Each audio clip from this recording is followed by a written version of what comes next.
Présentation, la régulation au service de l'accumulation, ou combien de temps l'IA responsable pourra-t-elle encore prétendre être autre chose que la consécration de notre devenir irresponsable?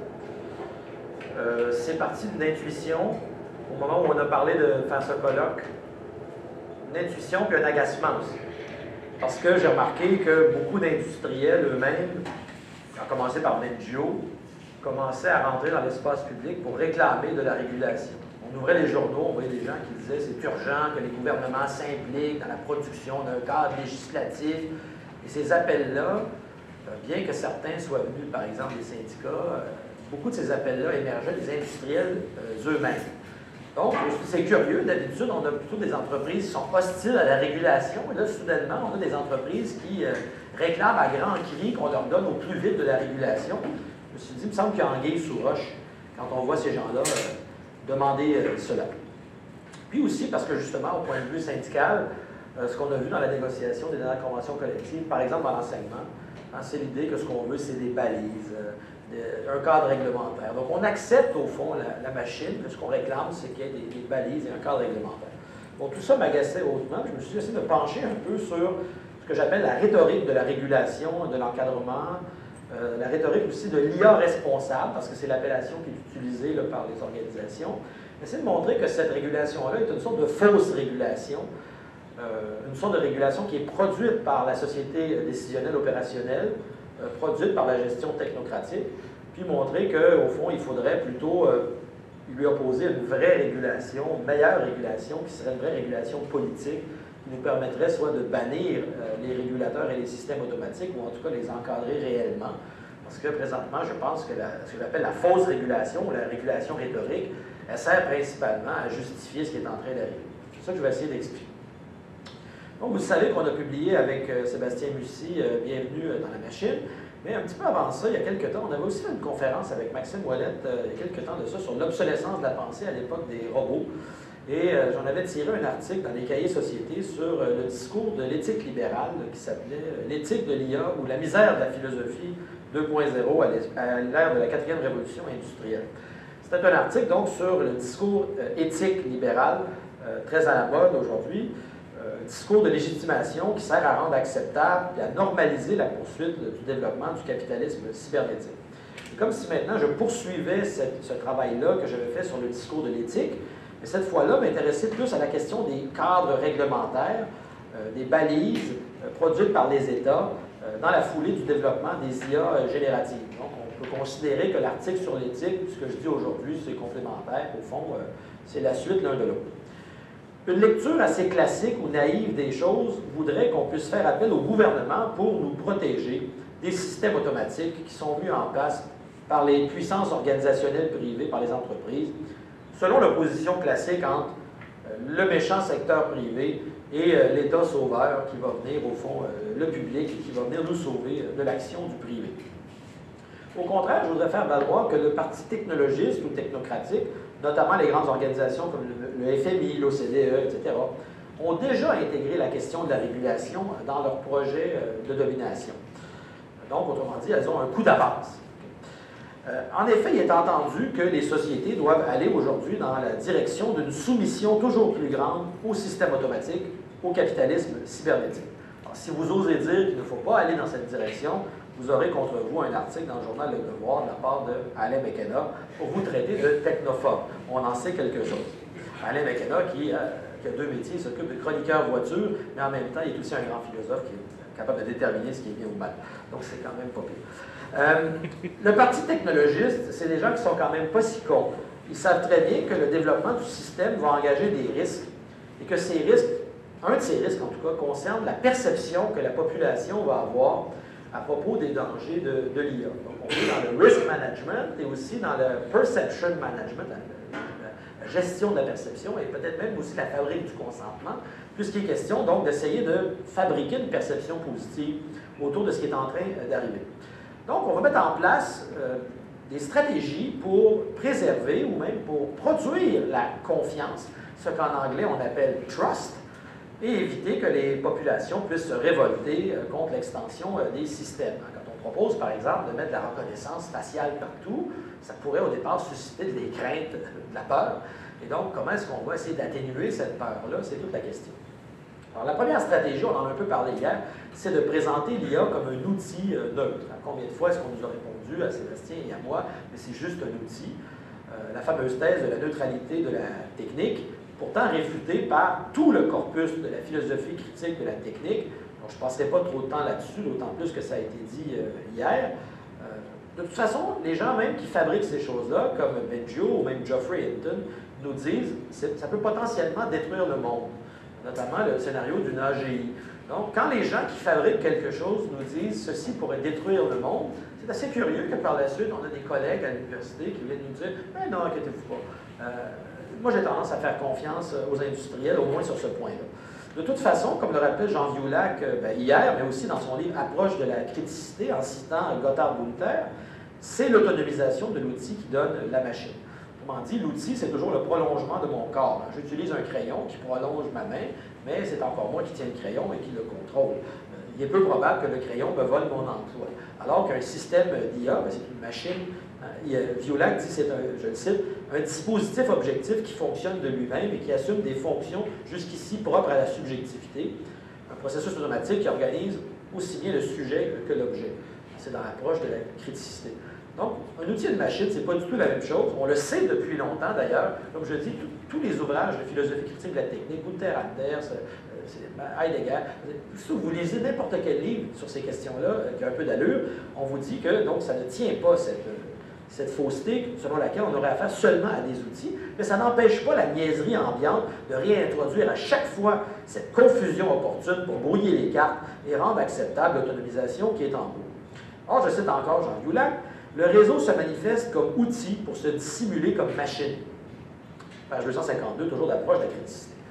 Les appareils, les applications particulières nous font oublier ce qui se tient derrière, soit un dispositif de contrôle cybernétique appuyé sur le calcul et la mathématisation du réel, ce que Violac appelle aussi la souveraineté machinique.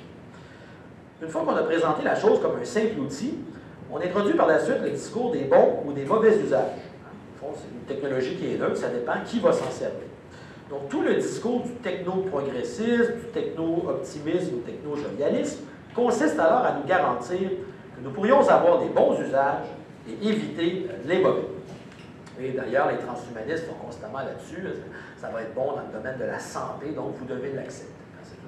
C'est souvent la santé qui va servir de prétexte, parce que qui peut être contre la vertu? Si ça peut aider les quadraplégiques, pourquoi pas? Donc, ça passe toujours par là. À cette fin, les industriels, les gouvernements vont travailler main dans la main pour produire un cadre réglementaire et éthique, d'ailleurs avec le concours plus qu'enthousiaste de philosophes qui se sont soudainement autopromus en experts et conseillers du prince, ce que Freytag appelait les experts en transcendance. Donc, on a beaucoup de collègues, nous, professeurs du cégep notamment, mais aussi à l'université en philosophie, qui sont plus que pressés de s'offrir disponibles pour produire ces fameux cadres réglementaires et des rapports gouvernementaux. Donc, la production d'un cadre réglementaire, juridique, éthique, législatif, aussi de dispositifs de gouvernance qu'on appelle collaboratifs. On dit ça va être démocratique, on va inclure des gens de la société civile. Dans la Déclaration de Montréal, par exemple, bon, ça, c'est pas un truc étatique, c'est quand même un truc qui inspire l'État, parce que l'État le cite dans ses rapports. C'est toujours l'idée qu'on va faire participer le plus de gens dans les consultations. Donc, ça prend l'apparence d'une gouvernance, disons, participative ou démocratique, encore une fois, qui peut être contre ça. Tout cela va être regroupé sous le vocable du développement d'une IA responsable, qui est un peu l'équivalent de la fumisterie du développement durable. C'est le même genre de gadget ou de buzzword. Donc, l'IA responsable, ça va produire la confiance et l'adhésion du public envers l'extension des systèmes. C'est pourquoi je propose de ne pas considérer la réglementation comme une limite qui cherche à encadrer les systèmes de l'extérieur, ce qui serait souhaitable, mais dans sa forme actuelle, en tout cas, je propose de considérer plutôt qu'elle remplit une double fonction. D'abord, établir un cadre juridico-politique favorable à l'extension du capitalisme cybernétique. C'est mettre en place, au fond, des conditions de possibilité, de la poursuite de ce qui se fait déjà et de l'extension de ce qui se fait déjà.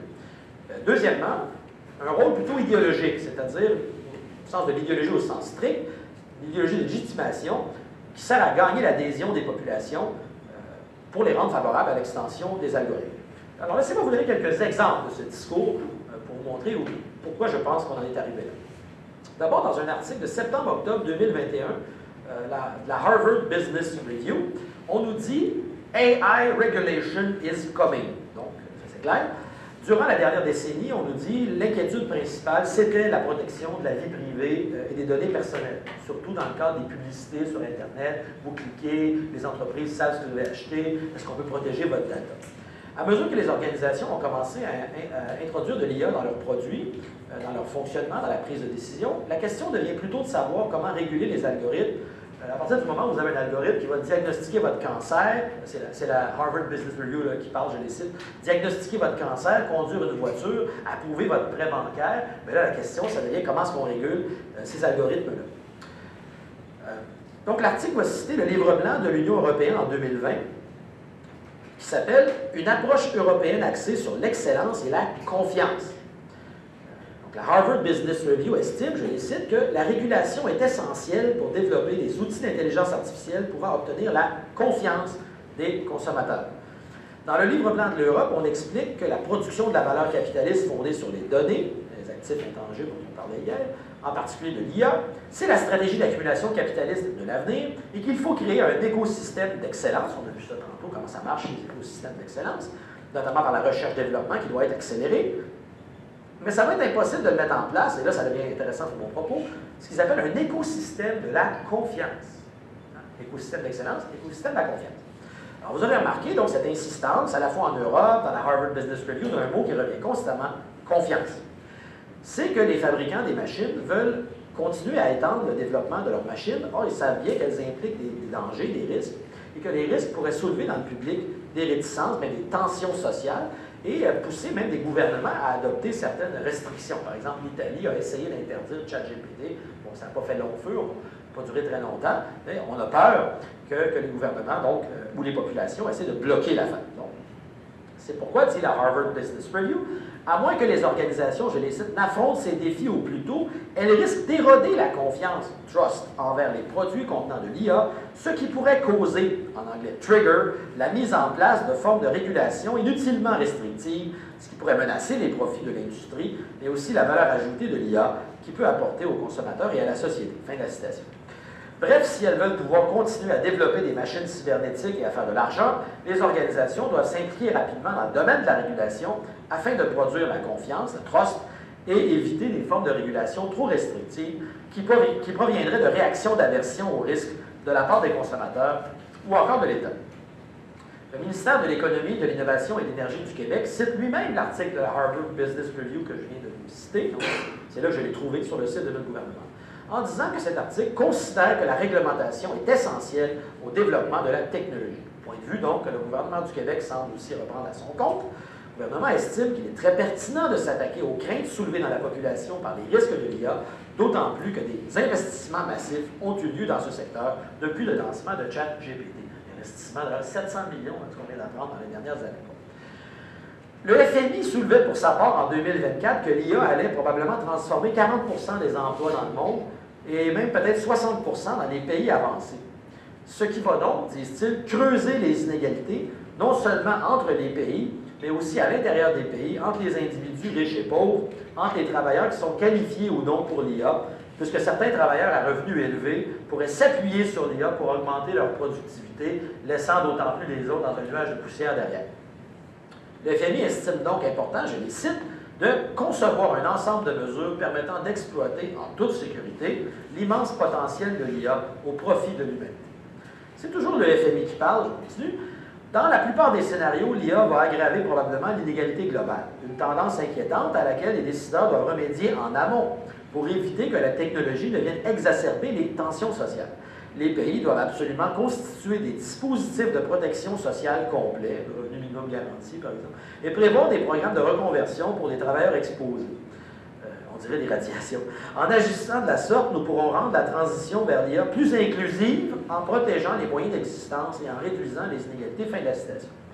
Donc, clairement, l'extension programmée et souhaitée par ce qu'on pourrait appeler le parti accélérationniste du capitalisme cybernétique va induire une reconversion de la production, notamment par l'automation. Et plus il va y avoir de l'automation, plus ça va créer du chômage technologique. Et ça risque de créer de la peur, des craintes, et aussi des tensions, des conflits sociaux entre capital et travail. Le FMI préconise donc que les États mettent en place différentes mesures afin que les salariés exclus par l'IA sentent quand même que la société est inclusive pour eux. le FMI nous dit que nous allons vers un monde inclusif propulsé par l'IA. Ce qui montre assez clairement en quoi le discours sur l'inclusivité est parfaitement soluble dans la nouvelle domination systémique. Parmi ces mesures qui visent à générer ou à préserver la confiance envers le système, il y a donc différents filets sociaux, aussi des politiques d'éducation du capital humain, mais moi, ce qui m'intéresse aujourd'hui, c'est le discours sur les cadres réglementaires, bref, la réglementation et l'éthique. Je cite encore le FMI.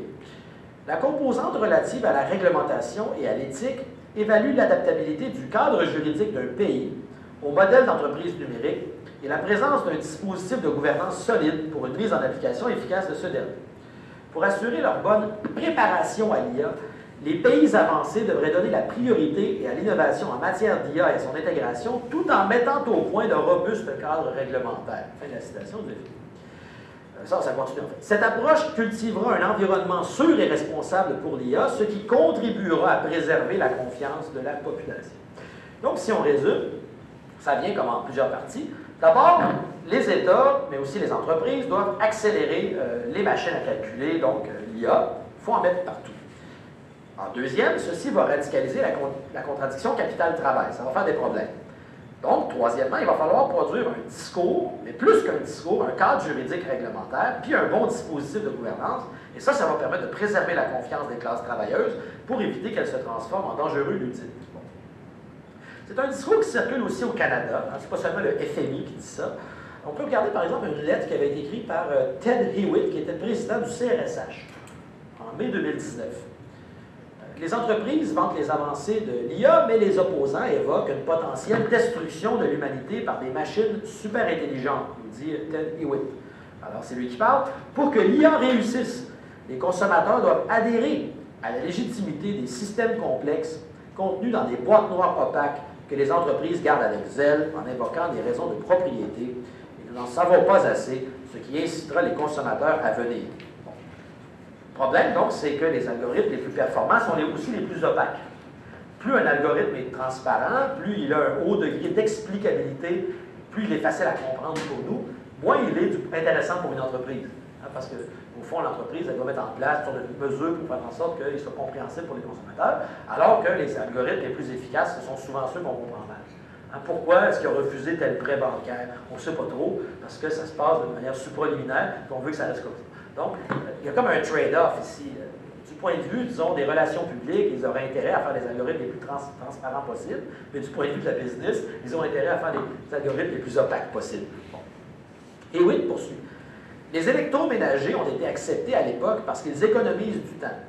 Mais l'IA, je le cite, va bien au-delà de l'économie du temps ou du temps de travail. Il s'agit d'économiser sur la pensée elle-même, en réduisant l'apport humain dans la prise de décision.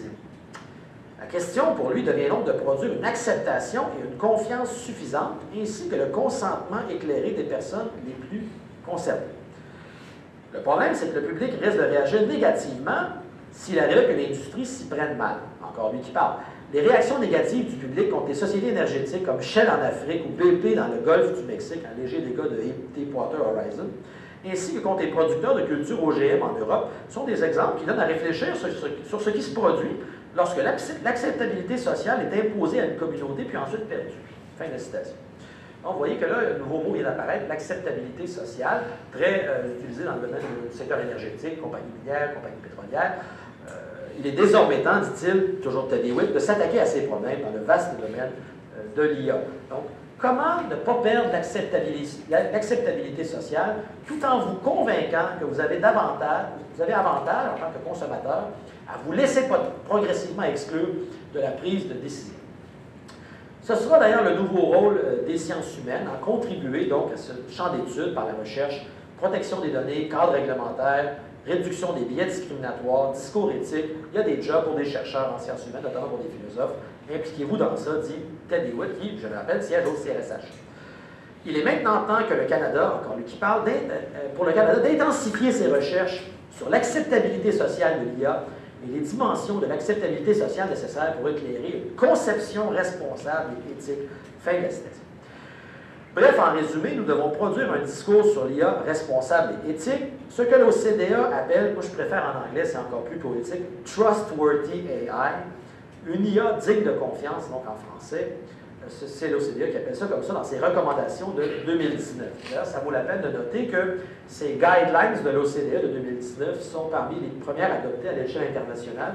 Elles ont d'ailleurs servi de fondement à celles du G20 par la suite. Donc, l'OCDE était quand même un pionnier là, dans l'adoption de principes de base sur la réglementation de l'IA.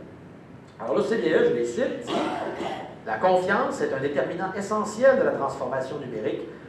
Bien qu'il soit difficile de prévoir la nature des futures applications de l'IA et leurs incidences, la confiance dans la fiabilité des systèmes d'IA est un facteur clé de la diffusion, d'adoption de l'IA. » Donc, le discours d'acceptabilité sociale des algorithmes et des systèmes va permettre, comme dans le secteur minier et pétrolier, de produire la confiance et d'obtenir le consentement des populations pour qu'elles acceptent une réduction de la place de l'humain dans les processus décisionnels par l'extension des machines ou dispositifs automatiques à décider.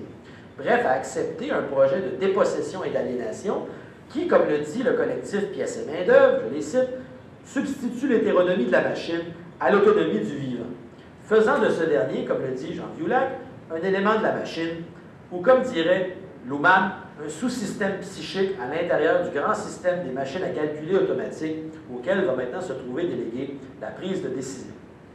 Toute la question devient de savoir comment présenter la subordination, la soumission de l'humain au commandement d'un dispositif calculateur automatique pour qu'elle ait l'air avantageuse et pour que ce dispositif lui-même nous apparaisse digne de confiance, puisque de toute façon, c'est inéluctable qu'on s'en va dans cette direction. On n'a pas le choix, la pâte à dents est sortie du tube, on ne mettra pas le génie dans la bouteille, il va y avoir de l'IA partout. Donc, aussi bien qu'on développe de la confiance, ça va arriver anyway. Bon.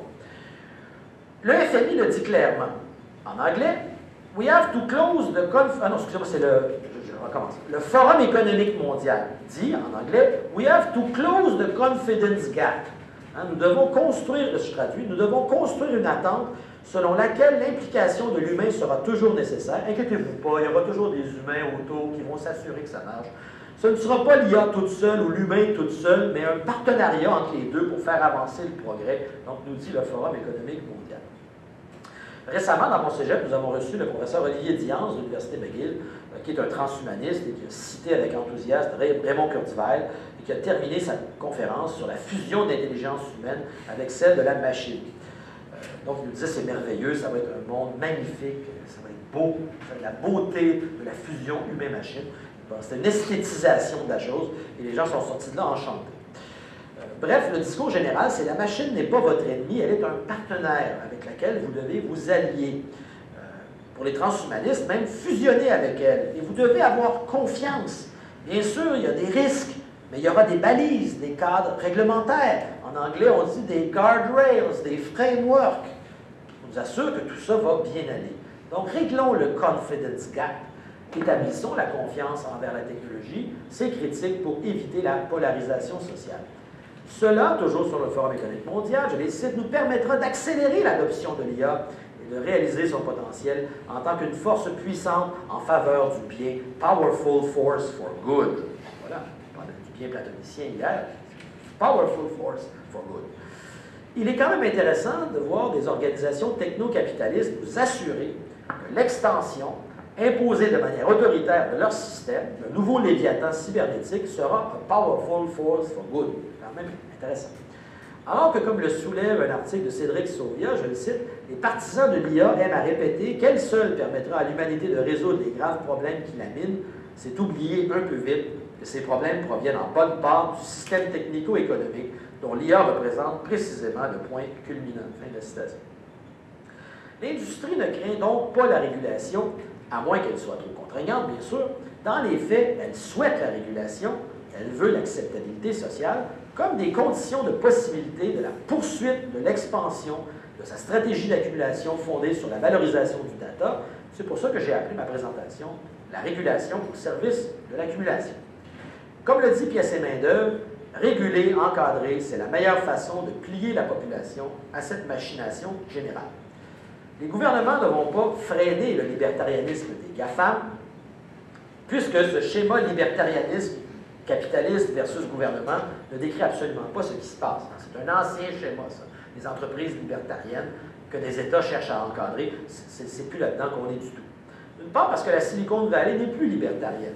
Elle a été gagnée par la néo-réaction autoritaire voir par exemple Nick Land et Curtis Yarvin, dont je parlais hier soir.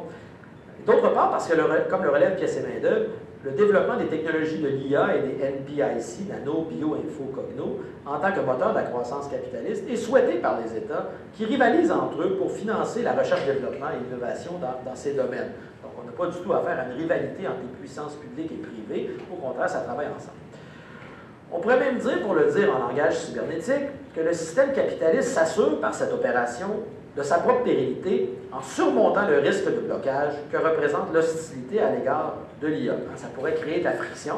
Comment est-ce qu'on supprime cette friction dans le système? Bien, on va surmonter la contradiction par la mise en place d'un cadre juridico-institutionnel et par une idéologie de légitimation qui permet de garantir la continuation du processus d'automatisation de la régulation sociale par les systèmes, ce que Baptiste Rapin appelle la dictature machinale ou ce que Michel Freytag appelle le totalitarisme systémique. Bref, la production de cette pseudo-régulation, c'est une manière pour la machine de poursuivre son expansion. Regardons maintenant la situation au Québec. Maintenant, je vous ai montré un peu qu'à l'international, FMI, OCDE, Forum économique mondial, tout le monde chante la même chanson avec les mêmes paroles. Regardons maintenant comment la chanson est reprise, comment la rhétorique est reprise au Québec. Je me suis intéressé donc à un rapport du Conseil d'innovation du Québec qui s'appelle « Prêt pour l'IA », publié en janvier 2004. Juste le titre. Hein? 2024, pardon, 2024. Le titre, déjà, est savoureux, Prêt pour l'IA. Alors, d'entrée de jeu, le scientifique en chef Luc Sirois, avec son nez papillon, nous dit « Nous vivons dans un monde transformé par l'IA, dans lequel il faut favoriser l'innovation et aider les entreprises à réussir, le tout, bien sûr, dans le respect de nos valeurs et des droits et libertés de la personne. » Bref, on va, en même temps, s'efforcer à l'avant-garde du cybercapitalisme, mais en même temps, on va s'assurer que tout ceci respecte le bien. Donc, c'est de la double pensée, double discours orwellien. Alors, on va faire les deux en même temps. S'assurer de la justice, mais continuer la cybernétique. On revient d'entrée de jeu sur l'appel au moratoire de 6 mois, qui avait été signé notamment par Benjo, par Moss, quand une lettre dans les journaux où on demandait un moratoire de 6 mois, ce qui était déjà un peu ridicule. Donc, Luc Sirois nous dit, oui, les experts ont tiré la sonnette d'alarme sur les dangers de l'IA dans toutes les sphères de la société. Elon Musk avait à l'époque qualifié l'IA de menace existentielle pour l'humanité. Dans leur lettre, on évoquait le développement, je les cite, d'esprits non humains qui pourraient un jour être plus nombreux et plus intelligents que nous rendre obsolètes et nous remplacer. Nous risquons de perdre le contrôle de notre civilisation. C'est la lettre signée par Benjo. Okay. Dans les derniers mois, je cite le texte, dans les derniers mois, les laboratoires d'intelligence artificielle sont engagés dans une course effrénée pour développer et déployer des systèmes numériques toujours plus puissants que personne, pas même leur créateur, ne peut comprendre, prédire ou contrôler de manière fiable, disait la lettre. Évidemment, le moratoire en question n'a jamais eu lieu. Donc, les gens qui fabriquent le truc nous disent qu'on a perdu le contrôle sur ce qu'on fabrique, il faudrait un moratoire de 6 mois. D'ailleurs, on ne sait pas trop pourquoi 6 mois. Finalement, ça n'a jamais eu lieu, comme l'a constaté Benjo lui-même 6 mois plus tard. Il est passé le 6 mois. Oui, de toute façon, le 6 mois est passé, puis maintenant, on ne fait même plus semblant, on fonce gaiement vers la chose. Est-ce que la réaction du gouvernement du Québec face à ça, c'est de proposer un moratoire, de questionner la situation? Pas du tout. Le rapport dit ce qu'il faut faire, c'est encadrer l'IA et assurer une gouvernance agile, donc produire un cadre juridique et ce qu'ils appellent une loi cadre. Premier point. Ensuite, anticiper les changements induits par l'IA pour y adapter les institutions québécoises. On va regarder ce qui se passe, on va adapter nos institutions. Troisièmement, former la nation pour que tous les Québécois profitent du développement de l'IA responsable. On va tous en bénéficier. 4, propulser la recherche-développement, donc faire des chercheurs leaders, des entrepreneurs leaders en IA. Et finalement, 5e point, positionner l'État québécois en leader et modèle dans le domaine de l'IA. Je reviens d'abord à la question du cadre juridique de la loi cadre. Voici ce que cela permettrait, puis on verra aisément le lien avec ce que je disais précédemment. Une loi cadre, je les cite, renforcerait la confiance du public et aiderait les acteurs à innover en matière d'IA. On va vous mettre une loi cadre, comme ça vous allez avoir confiance, puis ça va aider les entrepreneurs à faire l'innovation. La fonction de la loi cadre est assez claire. Ce n'est pas de limiter les systèmes du tout, c'est de construire. L'idée est, je l'essaie encore, d'exploiter au maximum le potentiel de l'IA tout en limitant ses aspects négatifs. Double discours encore. Par la suite, on retrouve précisément ce que je soulevais plus tôt sur l'anticipation des risques liés au chômage technologique et de la gestion algorithmique. Si c'est mal anticipé, nous dit le rapport, ça risque de ralentir l'acceptabilité sociale et professionnelle du déploiement de l'IA. Les gens perdent leur job, ils risquent d'être pas contents, ça pourrait faire des problèmes. Donc, il faudrait moderniser le droit du travail, ça fait peur quand même, en impliquant les organisations syndicales, ça tombe bien, ils veulent aussi des balises, donc ils vont être contents, dans une structure de gouvernance multipartite, partenariat, qui serait nécessaire pour assurer l'acceptabilité sociale de l'IA au Québec. Ça revient sans cesse, confiance, acceptabilité sociale. Bon, je ne vous dirai pas tout ce qu'il y a dans le rapport, c'est simplement de prendre des petits exemples dans le texte pour illustrer ce qu'on y trouve. Bon, je continue. Troisièmement, en ce qui concerne la formation du capital humain, donc j'imagine qu'il désigne par là l'éducation, renforcer la littératie numérique de la maternelle à l'université afin, je cite, d'accroître leur capacité à utiliser l'IA efficacement et à exercer leur pensée critique à son égard. Encore une fois, double discours. On a des étudiants qui ne savent parfois pas lire et écrire quand ils arrivent même au cégep, actuellement. C'est pas grave.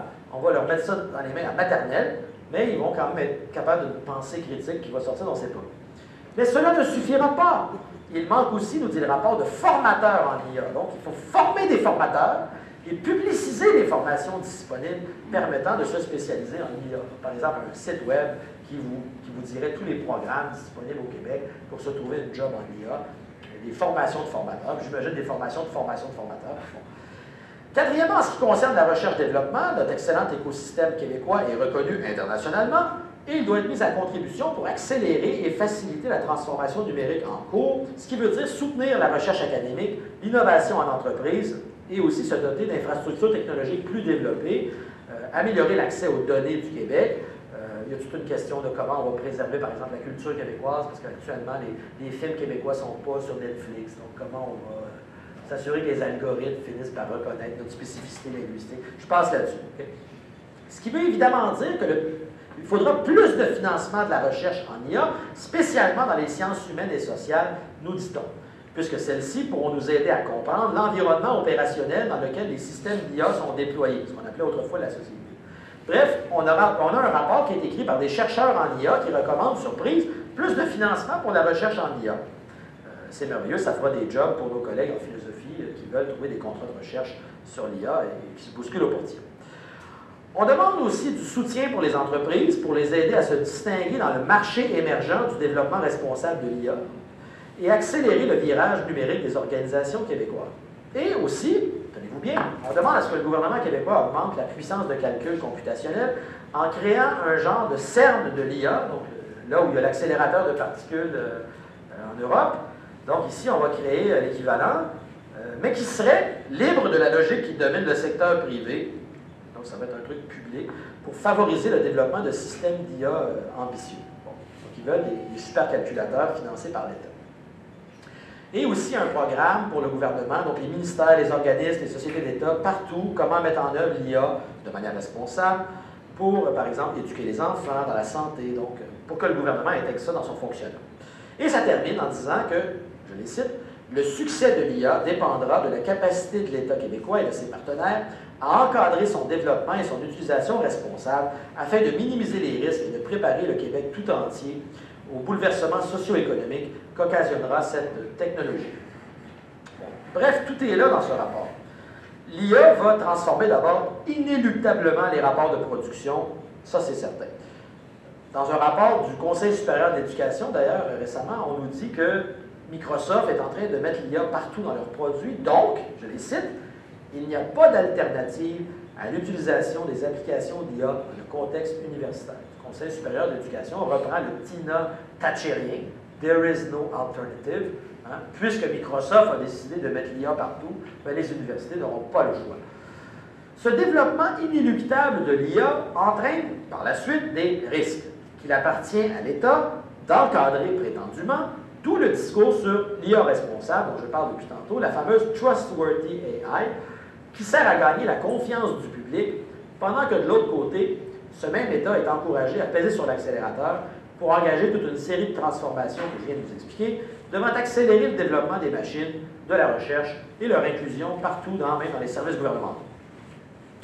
Terminons cette présentation en constatant que le discours sur l'encadrement, la régulation, l'éthique, l'IA responsable, c'est un peu l'équivalent du greenwashing, mais dans le domaine de la sécurité de l'IA. Tout cela met en place ce que les vieux marxistes appelleraient des conditions superstructurelles, la superstructure, juridique, politique, idéologique, pour accélérer le mode de reproduction décisionnel opérationnel dont parlait Frédéric. Freytag avait écrit un article d'ailleurs qui s'appelait « Combien de temps de développement peut-il durer ?» C'est un article où il critiquait le développement durable, le concept de développement durable, en disant que c'était de la poudre aux yeux. Est-ce qu'on ne pourrait pas poser une question analogue ici et dire combien de temps le discours sur l'IA responsable et digne de confiance pourra-t-il continuer à prétendre être responsable? Combien de temps pourra-t-on continuer à l'utiliser comme un masque orwellien qui nous dit, somme toute, l'irresponsabilité, c'est être responsable? Puisque, tout à l'opposé du principe responsabilité, l'IA est un principe d'irresponsabilité. En effet, comme on l'a dit plusieurs fois hier et aujourd'hui, elle extirpe l'humain de la décision, elle inverse le sujet et l'objet, elle nous soumet au capital comme sujet automate, donc elle nous déleste de notre responsabilité du monde en l'automatisant. C'est curieux qu'on nous présente un truc responsable, alors que finalement, c'est peut-être que l'IA devient de plus en plus en charge, mais nous sommes certainement délestés de notre responsabilité à l'égard de ces systèmes. Donc, on l'a vu, jamais le mode de production est questionné, jamais le développement de ces technologies-là n'est questionné par le gouvernement du Québec, par exemple. Il est admis que nous devons laisser la déferlante technologique se poursuivre, malgré les dégâts qu'elle a déjà causés au plan écologique, les dégâts humains aussi, cognitifs. Bref, on continue. Tout le discours sur l'encadrement, la régulation, la responsabilité, l'éthique n'intervient qu'à posteriori, dans un deuxième temps. D'abord comme un discours de légitimation pour fabriquer le consentement, mais aussi, ce n'est pas juste une idéologie, c'est quand même des conditions objectives qui vont permettre, par des lois, par des mécanismes de gouvernance, de poursuivre la dynamique d'innovation. Nous pensons plutôt, comme le disait Michel Freytag, que c'est le développement débridé des systèmes eux-mêmes, aussi bien la crématistique globalisée du capitalisme que le système de la technologie autonomisée, qui doit faire l'objet d'une limitation ou d'un réencastrement dans des limites politiques ou normatives réfléchies. Et ça suppose de renouer avec des formes d'auto-institution de la société pas mal plus radicales que les formes de participation ou d'encadrement spectaculaire auxquelles on nous convie à participer de la part du Parti technocratique ou du gouvernement même du Québec. On nous dit qu'on va aller vers des formes d'IA responsables, alors que tout le mouvement vers la société cybernétique postmoderne suppose un déracinement à l'égard du monde concret, de la nature, de la société concrète, constitue un déchargement ou une déresponsabilisation, puisque la décision et la souveraineté sont placées maintenant entre les mains des machines à calculer capitalistes. Ce qui nous délaisse du devoir de penser et de juger, aussi bien que de l'appartenance à un lieu, un temps concret, un monde commun. Le discours dont j'ai parlé aujourd'hui, c'est une forme de la gestion technocratique du social qui se met en place après la destruction des anciennes médiations culturelles, symboliques et politico-institutionnelles. On détruit les anciennes formes de régulation sociale, puis par la suite, on fabrique de nouvelles régulations qui sont d'une certaine manière des soi-disant limites, hein, comme je le disais déjà dans mon article sur l'éthique, je cite cet article-là, de soi-disant limites dont on prétendra qu'elles baliseront a posteriori un mode de développement que nous avons renoncé à encadrer a priori politiquement. Il faut donc le dire clairement, nous ne voulons pas d'une IA responsable. Nous refusons la société système capitaliste et cybernétique. Nous voulons retrouver la capacité de poser de vraies limites politiques, de vraies régulations à ce que devient le monde, plutôt que de laisser en amont les systèmes et les organisations capitalistes façonner le réel pour ensuite avoir des fausses régulations, celles que j'ai présentées aujourd'hui. À ce moment-là, peut-être qu'on va décider de mettre le moins possible de ces systèmes automatiques dans notre monde, dans notre vie, dans les écoles notamment aussi, parce qu'on ne veut pas vivre dans un monde sans humains, gouverné par l'abstraction mathématisée, la coupure avec la nature aussi dont nous faisons partie. Peut-être qu'on va choisir de débrancher tout ça. Il y avait un article d'ailleurs dans le magazine Time, « Shut it down », parce que nous préférons habiter le monde à partir d'une conscience approfondie, plutôt que de faire confiance aux machines à gouverner, à ceux qui les fabriquent et à ceux qui collaborent à justifier leur existence. Le monde vers lequel nous allons actuellement, celui qu'espère accélérer les transhumanistes de la Silicon Valley, ce monde sans humain est tout sauf responsable. C'est un projet irresponsable qui relève, comme le dirait Michel Henry, de la barbarie. C'est un projet d'inconscience et d'absence à soi et au monde. Un projet d'extase dans la machinerie. C'est un projet radicalement anti-humaniste, ou un projet même anthropophobe, comme le dirait Pièce et main-d'œuvre. Donc, de grâce, que ces gens nous disent clairement, je parle des dominants, qu'ils veulent une société cybernétique totalitaire, ce sera déjà plus honnête que de parler d'encadrement et d'IA responsable, de tenir un double discours orwellien, de double pensée, formulée au moment même où on abandonne la responsabilité et la décision au système en nous assurant qu'on doit avoir confiance. La force du discours sur l'IA responsable et de la régulation réclamée à grande vitesse par les industriels eux-mêmes, c'est de régler de façon préemptive la question pour l'enfermer dans un a posteriori qui suppose l'acceptation du mode de reproduction dominant. C'est pour ça que je disais tantôt, ils ont un coup d'avance sur nous. Ils ont déjà occupé le terrain, plutôt que de le laisser à des acteurs écologistes. Ils ont déjà pris les devants pour régler cette question-là en nous disant « Inquiétez-vous pas, la régulation, on s'en occupe. » Et voici la forme qu'elle devrait prendre. Donc, ils sont quand même brillants parce qu'ils ont quand même, je dirais, préparé le terrain, le creuset dans lequel la chose doit venir s'inscrire. C'est ce coup de force qui doit être refusé, au sens où c'est par un mouvement inverse de réenracinement dans la société concrète, la nature, et tout ce qui n'a pas encore été dévoré par la cybernétique. Sur ça, nous pouvons prendre appui pour sortir du règne de l'ère systémique. Il faut donc refuser l'enfermement dans le monde forclos et unidimensionnel du développement inéluctable de l'IA. C'est à un tel effort que devrait contribuer la philosophie, les philosophes, les intellectuels en général, la théorie critique, plutôt que de voir des chercheurs se bousculer pour obtenir des postes, des financements de recherche, pour se faire les préparateurs du règne étendu des machines décisionnelles opérationnelles. Nous n'avons pas tellement affaire, pourrait-on dire, à une IA responsable, mais à une faillite de la responsabilité des intellectuels qui rejouent maintenant Oppenheimer à leur manière. Je parle de ceux qui ont écrit le rapport que j'ai cité tantôt. Il y a des conseillers qui ont participé à ça, notamment certains collègues en philosophie. En terminant d'écrire ma présentation, j'ai appris que les représentants des grands pays s'étaient réunis pour un sommet à Séoul et avaient adopté récemment la déclaration de Séoul pour une IA sûre, novatrice et inclusive. Cette formule me semble résumer toute la rhétorique idéologique à elle seule. L'innovation va être sécuritaire et inclusive. Elle nous permet de constater aussi que les États sont du côté de l'innovation techno-capitaliste. Ceci pointe vers la nécessité que la résistance s'organise, une résistance qui déborde de la seule attente envers les États, les gouvernances et les partis. Sébastien et moi, on a vu un article cette semaine, des professeurs qui constatent qu'au primaire, les jeunes ont commencé à tricher avec ChatGPT. Un petit garçon d'11 ans qui avait dit au robot « Fais mon devoir, puis arrange-toi pour le formuler dans un langage qui est celui d'un jeune garçon d'11 ans. » Donc, c'est assez ratoureux, comme on dit. Puis les professeurs étaient désemparés, puis ils disaient « On ne sait pas quoi faire. On voudrait que nos patrons nous donnent des directives. » Et ils attendaient comme ça que la hiérarchie vole à leur secours. Oui. Je pense qu'on ne doit pas avoir cette attitude d'attendre envers les États, les gouvernances et les partis. Les cadres réglementaires qu'ils vont produire ne vont rien régler.